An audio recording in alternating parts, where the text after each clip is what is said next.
So some of you have submitted the assignment, Word वाला जो assignment था, mail merge वाला, and we had to discuss a few points. तो उसमें से एक पॉइंट जो कुछ लोगों ने फेस किया है वो ये है कि पेज का बैकग्राउंड कलर हमने सेट किया था वर्ड में, but now it is not showing when we print the PDF.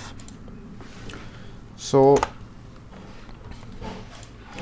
let me take a very quick example.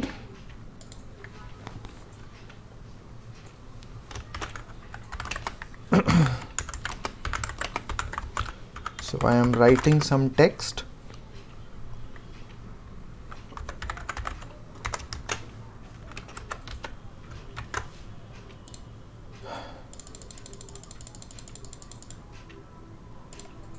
So let's suppose this is the text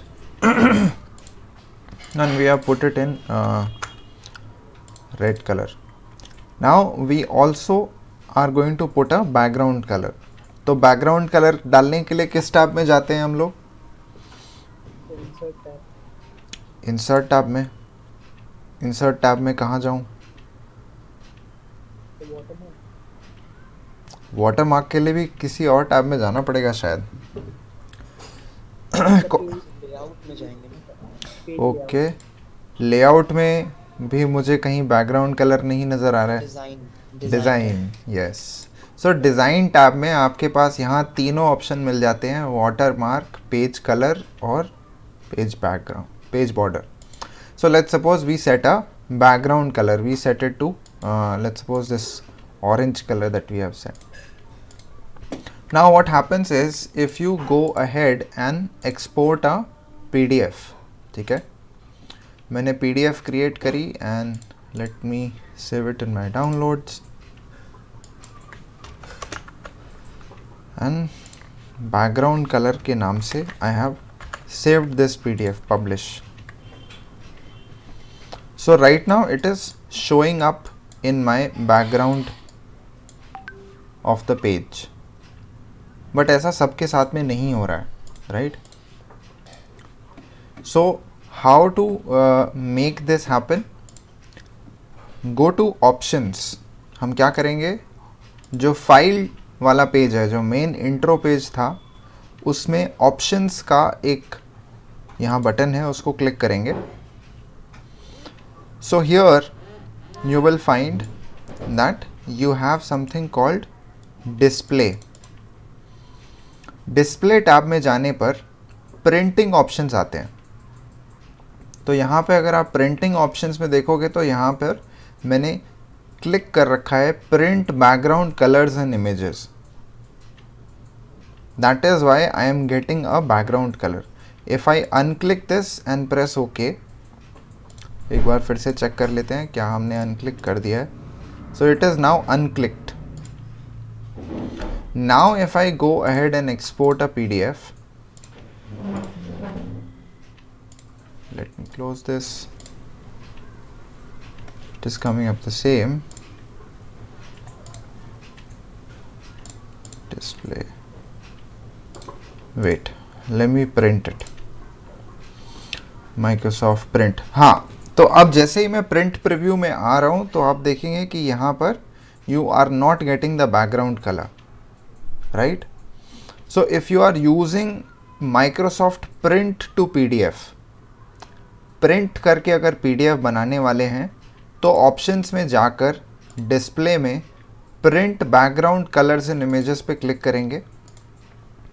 and now if you go to print, then now you will see that you are getting a background color. Microsoft Print to PDF, and now if I print it into a PDF file and go and open the file, it has the background color. Yes? Everyone understood? Yes sir. Huh? So just check the option home, जो हमारा file वाला page है, file से जाएंगे आप options menu में, options menu में आपके पास है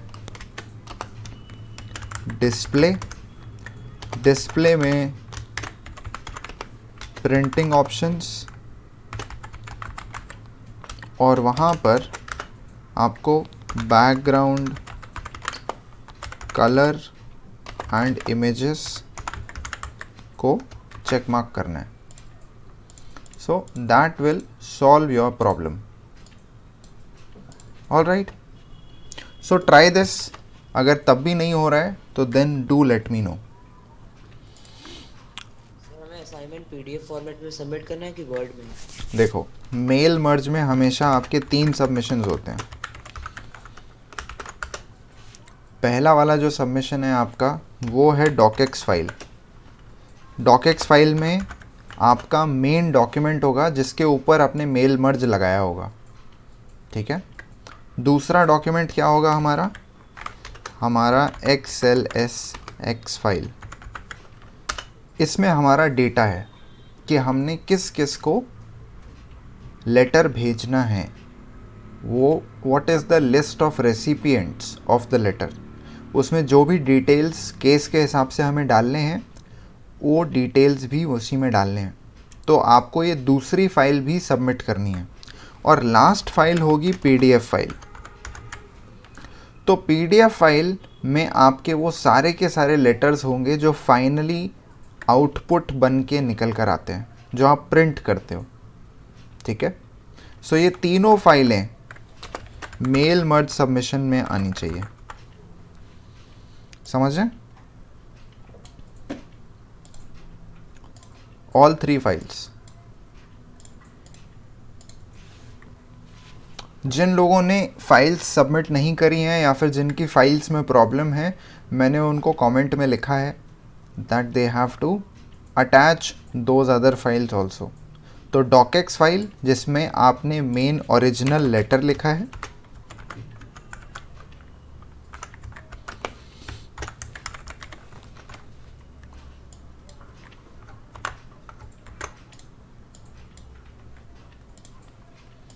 XLS फाइल जिसमें आपका डेटा सेट है, और PDF फाइल जिसमें आपके मेल मर्ज का आउटपुट है. यानी आउटपुट क्या हो सकता है? आउटपुट लेटर्स हो सकते हैं, सर्टिफिकेट्स हो सकते हैं, कुछ भी. ठीक है. Whatever the case may be, that will be put up as the submission. ठीक है. Is it clear? सर मेरी एक्सेल फाइल सर आपने बोला था कि नहीं खुल रही है, तो मैं रीसबमिट कर सकता हूँ आपको? हाँ, मेरे को जस्ट वो फाइल देखनी है कि वो आपने फाइल सही से सेटअप करी है और उसके हिसाब से ही मेल मर्ज हुआ है या नहीं. ठीक है. सर मैं आपको व्हाट्सएप कर दूंगा क्लास के बाद. व्हाट्सएप मत करना, मेरे को गूगल क्लासरूम पे ही अपलोड कर देना. इस पे अब ऐड करने का ऑप्शन नहीं है सर, वो तो मैंने सब कर दिया.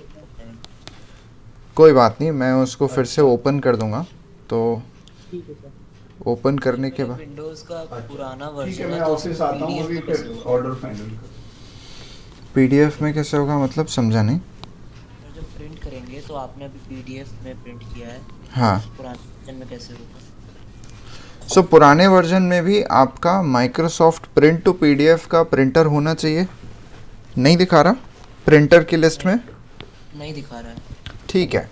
तो आपका विंडोज़ कौन सा है? विंडोज़ 10 है ना आपका? 7 है. विंडोज़ 7 है. ठीक है. तो विंडोज़ 7 के लिए there will be some YouTube video जहाँ पे वो माइक्रोसॉफ्ट प्रिंट टू PDF का ऑप्शन दिखाएंगे. हो सकता है कुछ आपको यूटिलिटी या टूल इंस्टॉल करना पड़े, उसके बाद वो काम करना शुरू कर जाएगा. क्योंकि PDF तो तब भी था और आज भी है और हमेशा रहेगा, right? So there will be option. Just look around YouTube पे, मैं भी कुछ सर्च करके आपको भेजता हूँ. ठीक है. All right. because trust me, on the internet you will always find people who have faced the same thing some way or the other, and a very good way to contribute back to that community on internet is to also share your experience. तो कहीं आपको लिखा हुआ question मिल जाता है, कोरा पे बहुत सारे लोग पूछते हैं, रेडिट पे पूछते हैं, और there are some more website.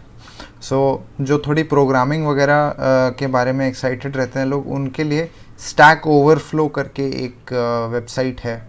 तो उसमें अलग अलग टॉपिक्स पे आप क्वेश्चन पूछ सकते हो। ऑलरेडी बहुत सारे, अगर आपका क्वेश्चन बहुत बेसिक सा है तो ऑलरेडी किसी ने उसका एक सॉल्यूशन पोस्ट कर रखा होगा इंटरनेट पे। So it's a very big community. So let me just list it out for you.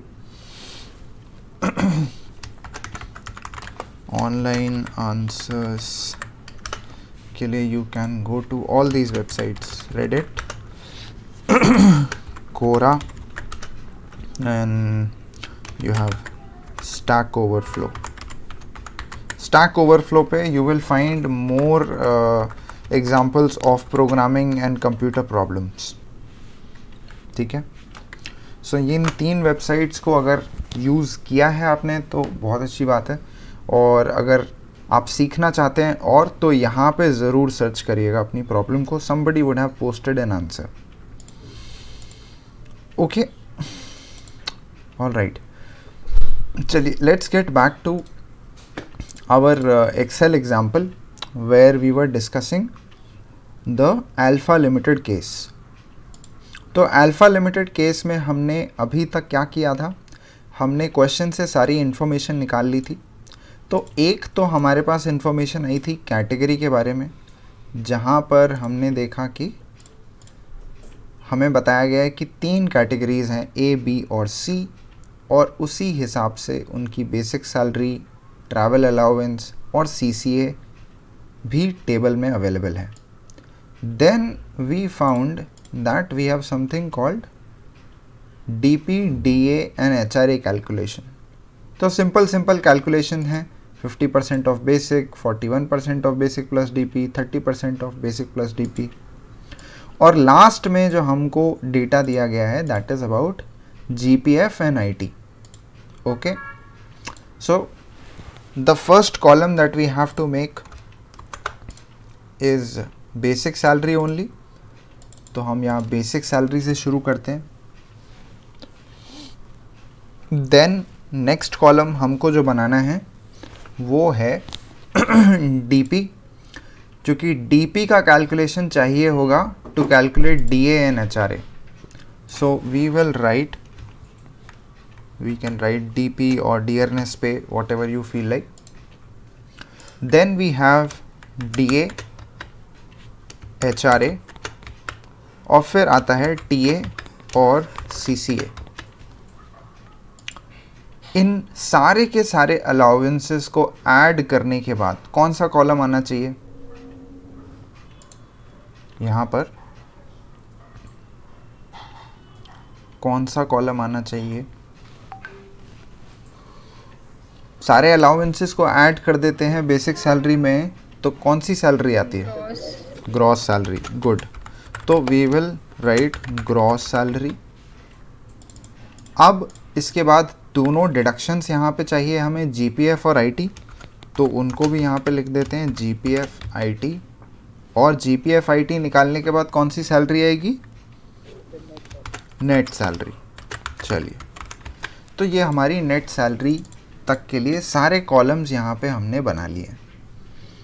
ठीक है, अब कैलकुलेशन करना शुरू करते हैं। अब हमें बेसिक सैलरी के वाले कॉलम को फिल करना है। यहाँ एम्प्लॉय का नाम है, यहाँ कैटेगरी है, अब बेसिक सैलरी को फिल करना है। क्या करना चाहिए हमें एक्सेल में इस काम को करने के लिए?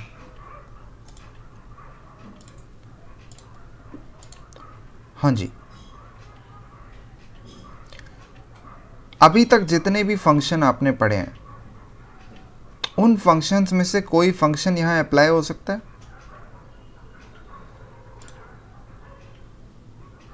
बेसिक सैलरी को फिल करने के लिए कौन सा एक फंक्शन यूज कर सकते हैं हम? Sir if. Okay, so if formula कर सकते हैं। चलिए, तो इफ फॉर्मूला के लिए हमें सबसे पहले एक लॉजिकल टेस्ट चाहिए। तो हमारा लॉजिकल टेस्ट क्या होना चाहिए?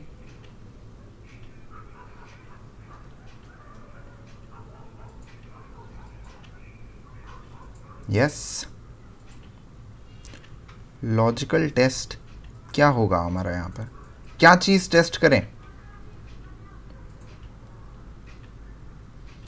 सर कैटेगरी कैटेगरी वाले कॉलम में हमें चेक करना पड़ेगा कि कौन सी कैटेगरी है, क्योंकि कैटेगरी के हिसाब से ही बेसिक सैलरी मिलेगी। अगर कैटेगरी ए है तो 25,000, अगर बी है तो 20 और सी है तो 15। तो हम पहली वाली जो कैटेगरी है ए कैटेगरी के लिए टेस्ट कर सकते हैं। तो हम क्या करने वाले हैं, हम चेक करेंगे कि इस कैटेगरी वाले कॉलम में जो आकाश की कैटेगरी है जो B12 में लिखी हुई है, what is it equal to. So चूँकि हम यहाँ पर एक नंबर नहीं टेस्ट कर रहे हैं, हम एक टेक्स्ट को टेस्ट कर रहे हैं। क्या B12 में A, B या C लिखा हुआ है, तो उसके लिए हमेशा हमें ध्यान रखना होगा कि टेक्स्ट कंडीशन डालते वक्त टेक्स्ट को inverted commas, double inverted commas के साथ में कवर करना होगा। ठीक है, so that will become the condition for us. हम चेक करेंगे B12 में अगर A लिखा हुआ है तो, अगर A लिखा हुआ है तो क्या करेंगे, आंसर क्या होना चाहिए?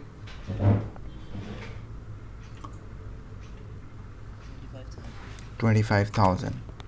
सो यहाँ तो हम यहाँ पर 25,000 लिख रहे हैं। ठीक है, ऑटोमेशन पे भी आते हैं, अभी के लिए हम बस एक फॉर्मूला कंस्ट्रक्ट कर रहे हैं। ठीक है, next what can we do. अब हमें क्या करना चाहिए, इफ फॉर्मूला में मान लो उसकी कैटेगरी ए नहीं है, तो अब क्या करें?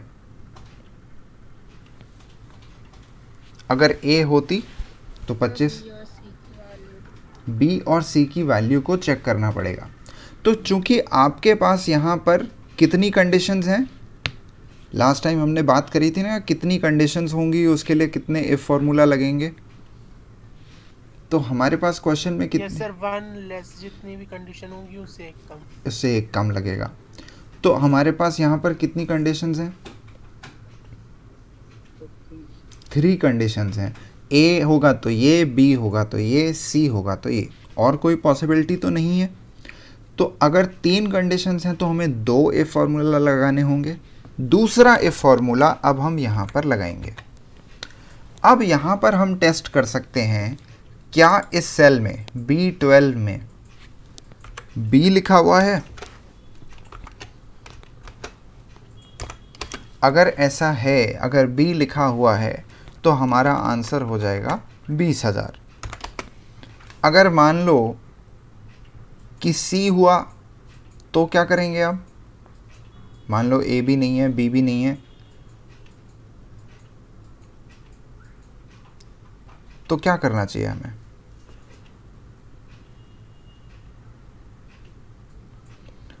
देखो, क्योंकि 3 ही कंडीशंस हैं, A होगा तो 25,000, B होगा तो 20,000, अगर C है तो 15,000।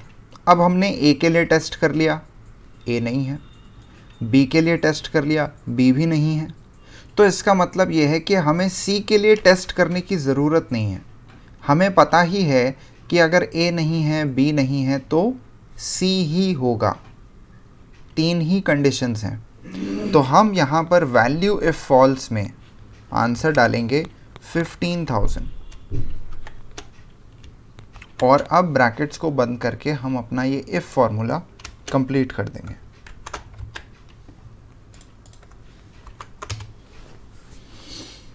हाँ जी, तो फॉर्मूला कंप्लीट हो गया, सही काम कर रहा है शाश्वत, ध्यान से। सर एक 15,000 दिखा रहा है, 25 दिखा रहा है। हाँ, गड़बड़ हो रही है, राइट। तो हमने फॉर्मूला लिख लिया, फॉर्मूले में हमने चेक करा बट फॉर्मूला ठीक से काम नहीं कर रहा। फॉर्मूला बता रहा है आंसर 15,000 है। ठीक है, तो अब चेक करना पड़ेगा कि प्रॉब्लम कहाँ आ रही है। बाकी लोगों को भी सेम प्रॉब्लम आ रही है जो लोग कर रहे हैं साथ में? आपने भी इफ फॉर्मूला लिख लिया?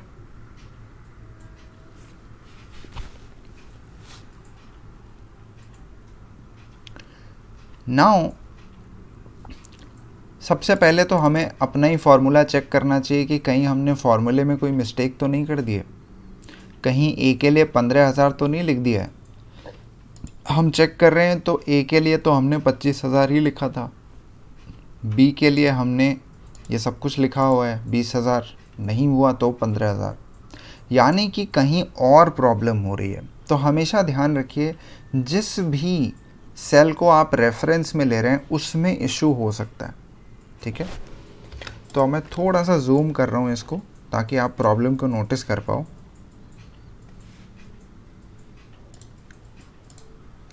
तो ए कैटेगरी जहाँ लिखी हुई है आकाश के लिए, मैं उस सेल में जाता हूँ। प्रॉब्लम नज़र आ रही है कहीं पर?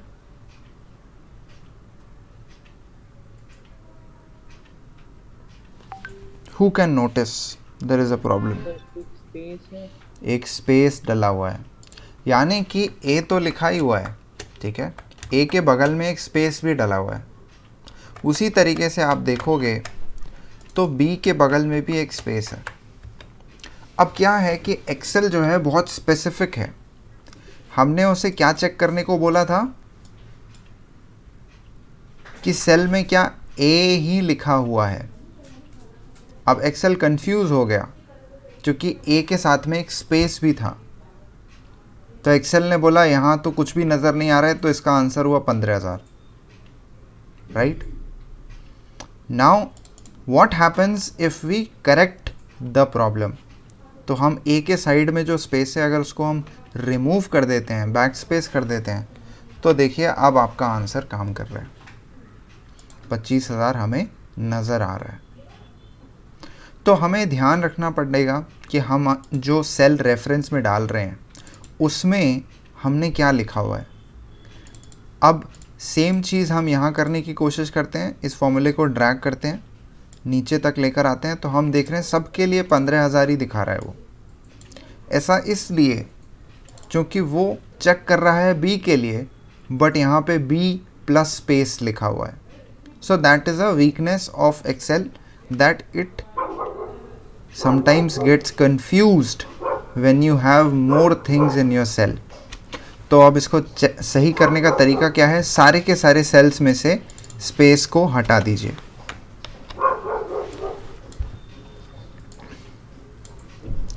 तो अब आप देखोगे कि आपकी जो बेसिक सैलरी वाला कॉलम है अब वो सही तरीके से काम कर रहा है, right.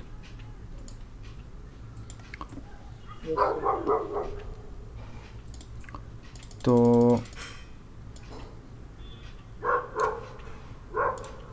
let us go back now to calculation of dearness pay DP। DP का कैलकुलेशन है 50% ऑफ बेसिक। तो इसके लिए क्या फॉर्मूला लिखना चाहिए?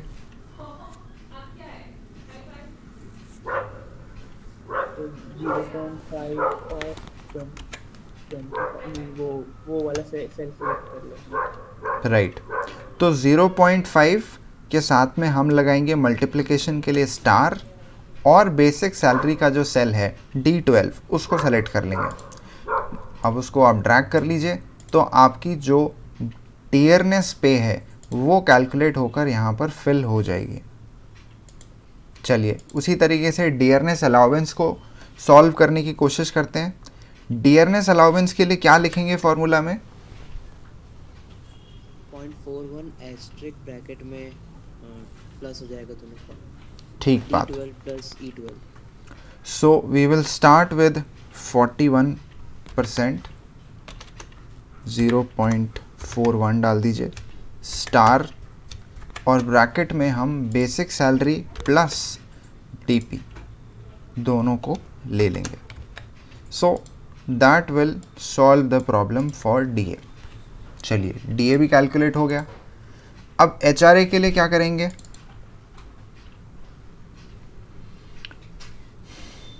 HRA के लिए क्या कैलकुलेशन रहना चाहिए? सेम हो, खाली 0.3 हो जाएगा। 0.3 star basic plus DP।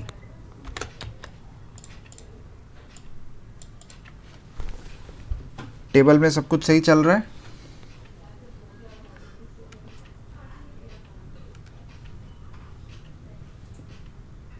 HRA सही कैलकुलेट हो गया? Sir eligibility of for HRA yes वाला भी करना पड़ेगा। अब एक कॉलम है जिसको हमने अभी HRA कैलकुलेट करते टाइम इग्नोर कर दिया, वो था एलिजिबल फॉर HRA।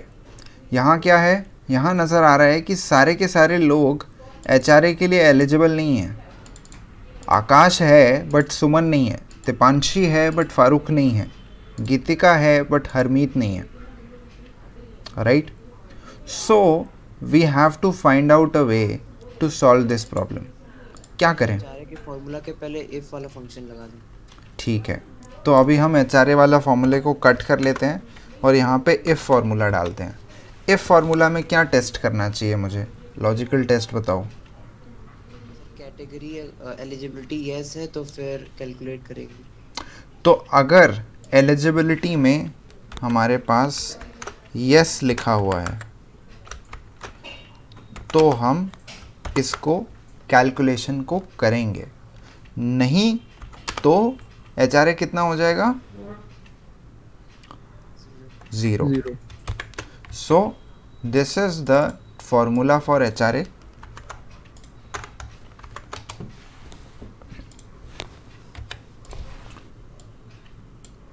तो अब हमारे पास जो कैलकुलेशन आई है वो सही तरीके से बता रही है कि HRA जिनके लिए एलिजिबिलिटी है उनके लिए कैलकुलेट कैसे करना है।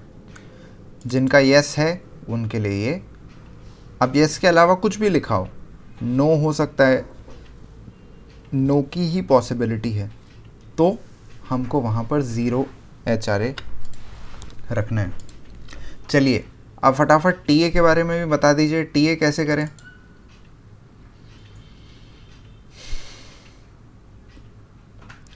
TA के कैलकुलेशन के लिए कौन सा फॉर्मूला लगाना चाहिए हमें? TA यानी ट्रैवल अलाउंस। हमारा ट्रैवल अलाउंस कैटेगरी के ऊपर बेस्ड है, सर इफ़ वाला फॉर्मूला। तो बहुत ज़्यादा टाइम ना लगाते हुए हम बेसिक सैलरी वाला ही कॉपी कर लेंगे फॉर्मूला। TA में आइए और अब अमाउंट्स को चेंज कर दीजिए। अगर A है, B12 में अगर A लिखा हुआ है तो 5000, अगर B12 में B लिखा हुआ है तो आप कर दीजिए इसे 4000, नहीं तो 3000। And in that way you can calculate TA for everyone. Similarly हम CCA कैलकुलेट कर सकते हैं। CCA के लिए भी हमें अमाउंट्स को चेंज करना है फॉर्मूला में, बस 1000, 800 और 500, and you can easily populate the CCA column. Fine. So ये आसानी से कैलकुलेट हो गया। अब बात करते हैं इस कॉलम की ग्रॉस सैलरी के लिए। तो जैसा आप लोगों ने पहले बताया कि बेसिक सैलरी में जब भी हम सारे अलाउंसेस ऐड कर देते हैं तो ग्रॉस सैलरी आ जाती है। सो हम सम फॉर्मूला यहाँ पर यूज़ करेंगे। बेसिक सैलरी से लेकर CCA तक इन सारे के सारे सेल्स को प्लस कर देंगे। So now you have this column of gross salary. Now let us talk about GPF। GPF का क्या फॉर्मूला रहेगा?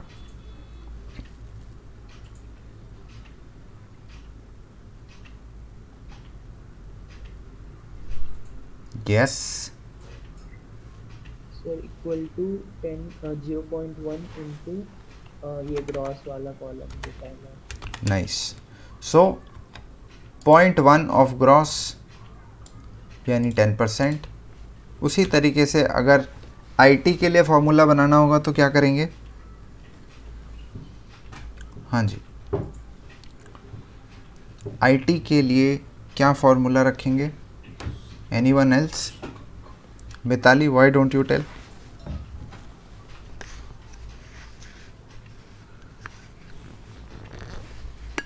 क्या रहेगा IT के लिए formula Mitali?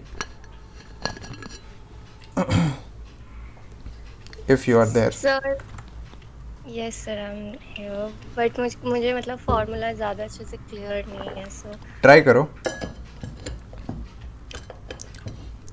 It's okay, I'll help you. 8% को डेसिमल में कैसे लिखेंगे? सर 0.8. 0.08 लिखेंगे because yes sir 0.08. right, because if you write 0.08 in fractions it means 8 upon 100, right? 8 upon 100 is 8%.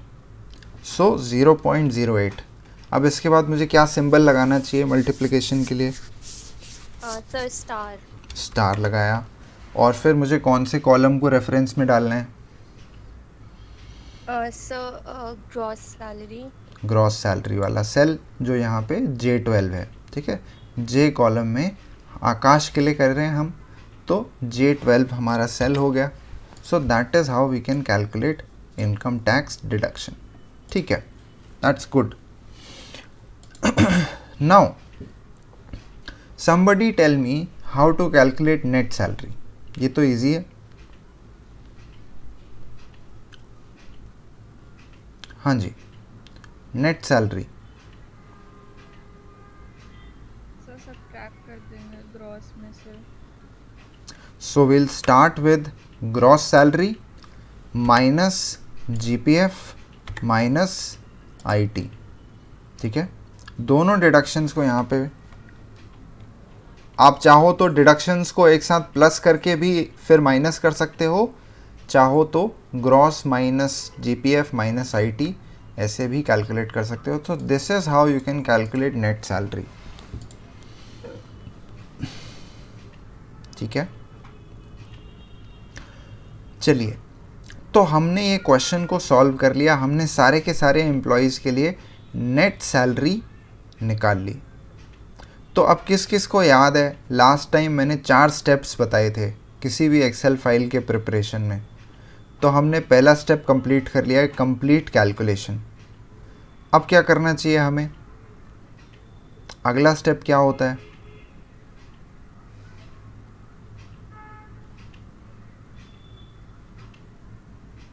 Yes,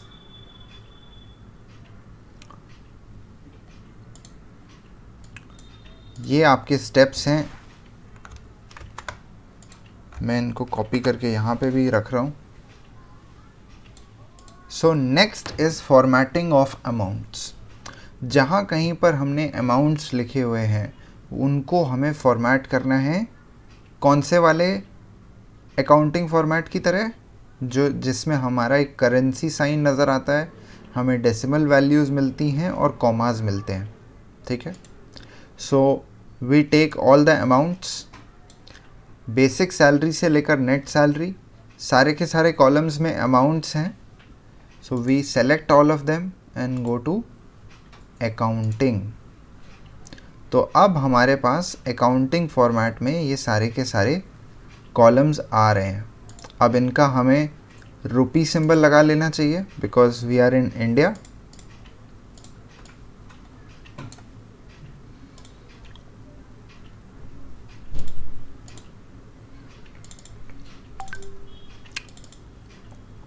columns को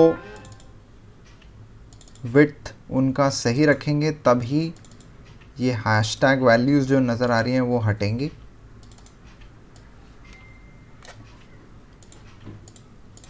चलिए, तो हमने यहाँ पर सारे के सारे अमाउंट्स पे अकाउंटिंग फॉर्मेट लगा दिया.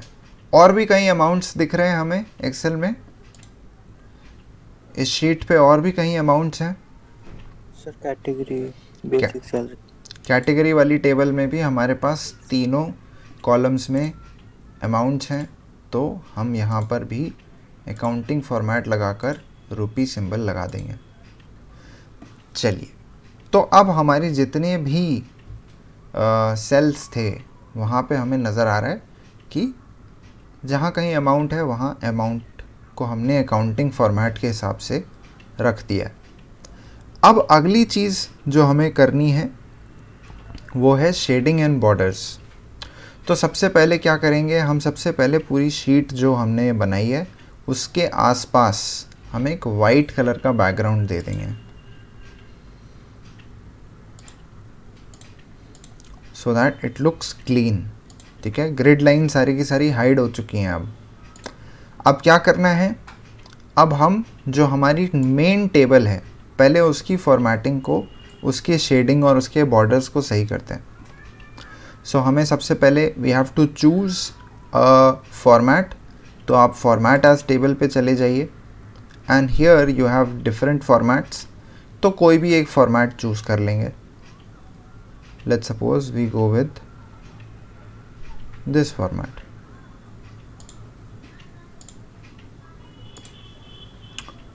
आप यहाँ पे देख रहे होगे कि कोई भी कलर यहाँ पे नज़र नहीं आ रहा है। Anyone knows Y?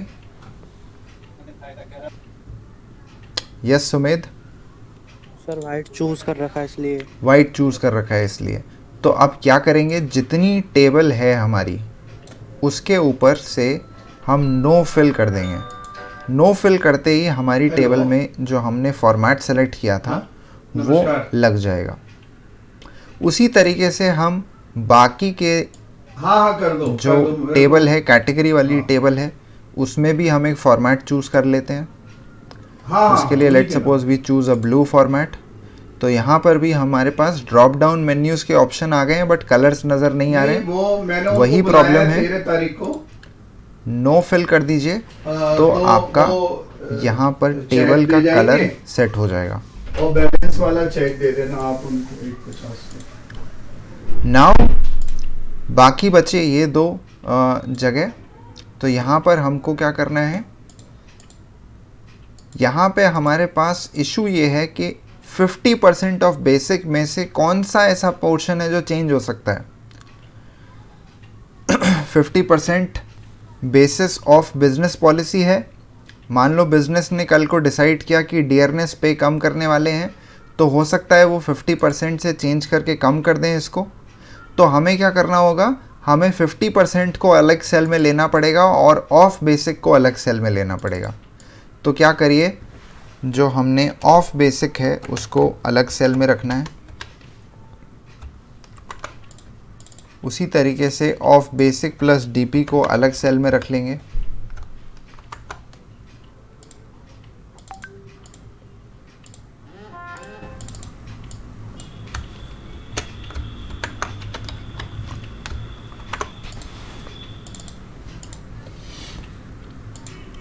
So now we have this table also. तो इस टेबल के लिए हम एक कलर चूज़ कर सकते हैं, क्योंकि इसमें हमारे हेडर रो नहीं है, हमारे पास हेडर कॉलम है। तो एक कोई कलर चूज़ करके उसमें आप इनको एक डिफरेंट कलर दे सकते हैं। Make them white and bold. तो आपका ये जो DPDA है ये यहाँ पर नज़र आ जाएगा। ठीक है, इसमें भी आप एक डिफरेंट कलर चूज़ कर लीजिए। So you can differentiate between रोज।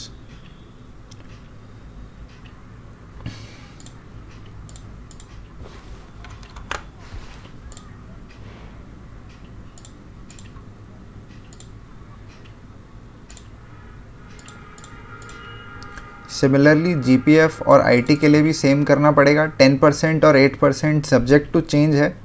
तो ऑफ ग्रॉस को यहाँ से कट कर लीजिए, अगले सेल में डाल लीजिए। उसी तरीके से हम 8% को भी यहाँ पर सेल में रखेंगे बस, और बाकी अमाउंट को अलग कर देंगे। GPF को हमने राइट साइडेड कर दिया है, इनको सेंटर, और बाकी ठीक है। Then we choose a colour and say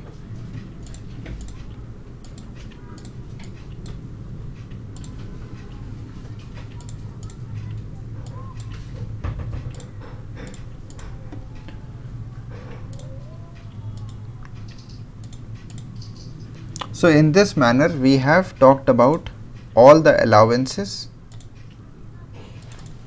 So these are other allowances, these are deductions,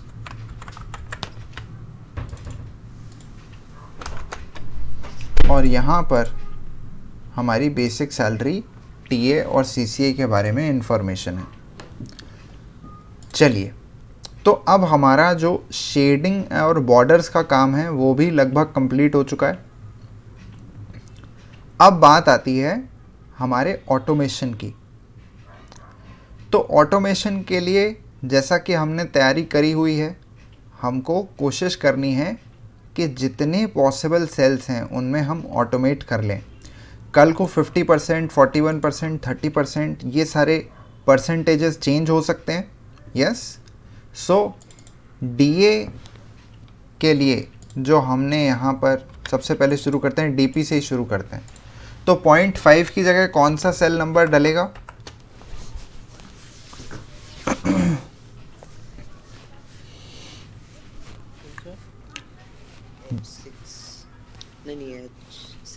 H7 डलेगा। तो 50% ऑफ बेसिक है, उसमें से 50% चेंज हो सकता है। हमने अभी के लिए फॉर्मूला में 0.5 डाला था, but it is subject to change. तो मैं H7 वाला जो सेल है उसको यहाँ पर रेफरेंस में डाल दूंगा डीपी के फॉर्मूला के लिए। और क्या करना पड़ेगा? क्या रेफरेंस डाल लेना काफ़ी है? एब्सोल्यूट डालना पड़ेगा, डॉलर साइन। एब्सोल्यूट रेफरेंस कर देंगे इसको डॉलर साइंस लगाकर। डॉलर साइन लगाने के लिए शॉर्टकट याद है? F4। ठीक है, तो F4 जैसे ही मैं प्रेस करता हूँ तो $H, $7 ऐसे करके हमारा फॉर्मूला आ रहा है। अब जैसे ही आप इसको टैब करोगे तो ये सब में अप्लाई हो जाएगा। ठीक है, उसी तरीके से अब अगर मैं डीए की बात करूं तो यहाँ पर 0.41 लिखा था हमने 41% के लिए, तो उसकी जगह पे हम H8 को सेलेक्ट कर लेंगे, F4 दबा देंगे ताकि ये भी एब्सोल्यूट रेफरेंस के साथ में फिक्स हो जाए। एचआरए के लिए सेम प्रोसीजर रहेगा। यहाँ पर हमने 0.3 की जगह पर H9 को रेफरेंस में डालना है, F4 दबाना है। So your entire formula will get updated. एक बार वो F4 वाला कॉन्सेप्ट समझा, डाउट हो रहा है। ओके, तो F4 हम बनाते हैं, हम या फिर F4 दबाते हैं ताकि हम डॉलर साइंस को यूज़ कर सकें। ठीक है, अब इस चीज़ को ज़रा ऐसे समझ लो।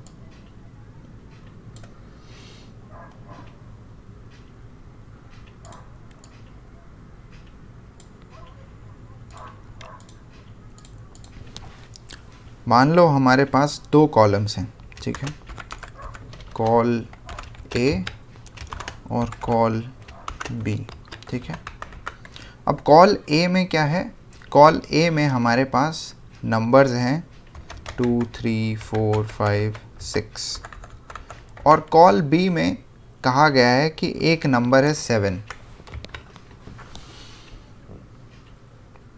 अब इस 7 नंबर को इन सारे कॉल ए के नंबर से, यानी कॉलम ए में जितने भी नंबर्स हैं उनके साथ में ऐड करना है। ठीक है, तो क्या करेंगे हम यहाँ पर D20 प्लस कॉलम बी के लिए E20 यहाँ पे ऐड कर दिया। तो यहाँ पे पहली वाली रो के लिए तो 9 आ गया है ना, बट अब जब मैं इसको नीचे करूँगा तो क्या हुआ? 3 नज़र आ रहा है। ऐसा क्यों हुआ? चेक करते हैं। ऐसा इसलिए हुआ क्योंकि यहाँ पे जब हमने ऊपर वाली रो के लिए नंबर्स को ऐड करा तो D20 और E20, 2 जहाँ लिखा था 7 जहाँ लिखा था, दोनों ऐड हो गए, 9 बन गया। बट जैसे ही मैं नीचे वाली रो में आता हूँ तो क्या हुआ? मेरे फॉर्मूला ड्रैग करने की वजह से ये तो नीचे आया, कॉलम ए का रो 3 पे शिफ्ट हो गया, बट कॉलम बी का भी शिफ्ट हो गया, और E21 क्योंकि खाली है इस वजह से यहाँ पर सिर्फ 3 ही नज़र आ रहा है। और अगर मैं इसको आगे भी एक्सटेंड करता हूँ तो वो सारे नंबर ऐसा लग रहा है कि रिपीट हो रहे हैं। यहाँ पर 7 ऐड नहीं हो रहा है। 7 को ऐड करने के लिए क्या करूँगा मैं एक्सेल को कहूँगा कि भाई E20 को चेंज मत कर, ठीक है, do not change E20। Column A के D20 को D21 बना दो, 22 कर दो, 23 कर दो, 24 कर दो, बट E20 को चेंज मत करो। तो E20 को चेंज मत करो को मैं कैसे कह सकता हूँ, एक्सेल को कैसे बता सकता हूँ, डॉलर साइन लगाकर। तो मैं क्या करूँगा, E20 के जहाँ मैंने फॉर्मूला में E20 लिखा है उसके या तो आगे कर्सर रख सकता हूँ जैसे मैंने अभी रखा हुआ है 20 के बाद, या फिर मैं E के पास रख सकता हूँ, नहीं तो बीच में भी कहीं एक कर्सर रख सकता हूँ। वहाँ रखकर मैं जैसे ही F4 दबाता हूँ तो क्या हुआ, डॉलर के साइन आ गए। डॉलर्स के साइन आ गए। अब डॉलर के साइन को समझ लो, डॉलर का साइन कह क्या रहा है, ये कह रहा है कि जो हमने रेफरेंस चूज़ किया है उसमें ई कॉलम फिक्स है। अगर ई कॉलम के पास डॉलर साइन लगा हुआ है मतलब ई कॉलम फिक्स है, और अगर 20 के आसपास लगा हुआ है डॉलर साइन तो मतलब 20 फिक्स है। डॉलर का मतलब फिक्स। तो जैसे ही मैं इसे फिक्स कर देता हूँ और अब जब मैं इस फॉर्मूला को ड्रैग करूँगा तो आप देखोगे कि अब सही एडिशन हो रहा है। 3 के साथ 7 ऐड हो रहा है, 4 के साथ 7 ऐड हो रहा है, 5 के साथ 7 ऐड हो रहा है। क्यों? क्योंकि हर फॉर्मूला में जैसे जैसे हम नीचे जा रहे हैं तो वो एक जिसको हमने फिक्स नहीं किया, D20 को फिक्स नहीं किया था तो उसको चेंज करके D21 कर दिया जब हमने नीचे ड्रैग किया फॉर्मूला, बट E20 को वैसा ही रखा। उसी तरीके से अगर मैं 11 वाले में आता हूँ तो D22 कर दिया पर E20 को बनाए रखा। तो E20 के आसपास डॉलर साइन लगाने से आप उसको फिक्स कर सकते हो, एब्सोल्यूट रेफरेंस बता सकते हो, ठीक है। सर मतलब डॉलर का बस यही डिफरेंस है यहाँ पे कि उसको फिक्स रखना है। हाँ, और अब मैं चाहूँ तो यहाँ पर जो डॉलर साइन हमने लगाए ना E और 20 के आसपास, मैं चाहूँ तो एक एक करके टाइप भी कर सकता हूँ, बट क्योंकि एक्सेल को पता है कि आप कहीं पर इसको यूज़ करोगे ही करोगे एक्सेल शीट में, तो उन्होंने एक शॉर्टकट डाला हुआ है। कीबोर्ड शॉर्टकट क्या है, डॉलर साइन लगाने का F4। तो अगर एक बार F4 प्रेस करोगे तो डॉलर साइन दोनों के आगे लग जाएगा। अगर दूसरी बार F4 प्रेस करोगे तो देख रहे हो क्या हुआ है, इससे बस 20 के आगे लगा। तो बस 20 के आगे लगाए। यानी कि इसका मतलब ये है कि आप अगर इसको ड्रैग करोगे फॉर्मूला को तो ई कॉलम चेंज हो जाएगा बट 20 रो चेंज नहीं होगी। उसी तरीके से मैं एक और बार प्रेस करूंगा तो क्या हुआ, ई के आगे डॉलर साइन लग गया। यानी कि ई कॉलम फिक्स रहेगा बट रो चेंज हो सकती है। और अगर मुझे दोनों को फिक्स करना होगा तो फिर मैं ऐसा डॉलर साइन लगा के रखूँगा और फिर अब इस फॉर्मूले को ड्रैग करूँगा तो वो सही से काम करेगा, ठीक है। तो थोड़ा एक्सपेरिमेंट करना है इस चीज़ के साथ में, पता चल जाएगा तुम्हें कि how you can better use this referencing technique. चलिए, तो अभी हमने क्या किया था, हमने HRA के लिए भी लगा दिया था यहाँ पर रेफरेंसिंग। 2 और कॉलम के लिए रेफरेंसिंग लग सकती है। फिर उसके बाद हम कल जब बात करेंगे तो बेसिक सैलरी, TA और CCA, इन 3 कॉलम्स में हम ऑटोमेशन अलग तरीके से करेंगे, ठीक है। तो आज GPF और IT में ही कर देते हैं ऑटोमेशन का काम। तो GPF में हमने लिखा हुआ है ये फॉर्मूला, सब लोगों को नज़र आ रहा है, राइट। तो इसको ऑटोमेट करने के लिए क्या करूं, हाँ, 0.1 यानी कि 10%। 10% की जगह पे मैं L8 का रेफरेंस डालूंगा।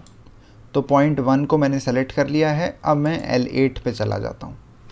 L8 पे जाने के बाद F4 प्रेस कर देता हूँ ताकि डॉलर साइंस लग जाए, और फिर टैब दबाते ही बाकी सारे के सारे फॉर्मूलाज में अपने आप L8 रिफ्लेक्ट हो जाएगा।